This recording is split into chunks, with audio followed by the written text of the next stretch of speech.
When the power goes out, most of us expect it to come back on within a few hours, but sometimes major storms cause widespread damage and outages can last longer than expected.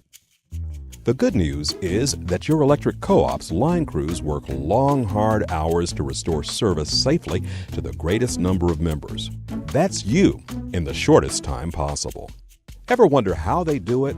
Well, there are 4 steps to restoring power that we should all know about, especially when we find ourselves in the dark. Step 1. Repair high-voltage transmission lines. Transmission towers and lines supply power to thousands of members. They rarely fall, but when they do, they must be repaired first before other parts of the system can operate. Step 2. Inspect distribution substation. Distribution substations receive high-voltage power from transmission lines, then disperse that power at a lower voltage to the co-op's main distribution lines. Depending on your electric co-op's service territory, distribution substations can serve either hundreds or thousands of members.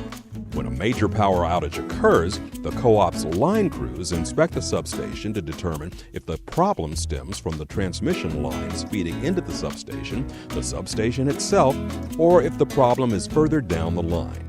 Step 3. Check main distribution lines. If the problem cannot be isolated at a distribution substation, the main distribution lines are checked first. These lines carry power to large groups of members in your electric co-op's service territory. Step 4. Examine tap lines. If local outages persist, supply lines called tap lines are examined. These lines deliver power to transformers that are either mounted on poles or placed on pads for underground service and can be found outside of homes, businesses, and schools. Occasionally, damage will occur on the service lines between the nearest transformer and your home. Has your neighbor ever had power while yours is out? That is why. When the problem is in the tap lines, co-op line crews will fix outages in an order that will restore service to the greatest number of members at a time. As you can see, restoring power after a major outage is a big job and involves much more than simply flipping a switch or removing a tree from a damaged line. When co-ops work to restore power, they often have the capability to work on multiple parts of the system simultaneously. This ensures reliable power with a faster response time.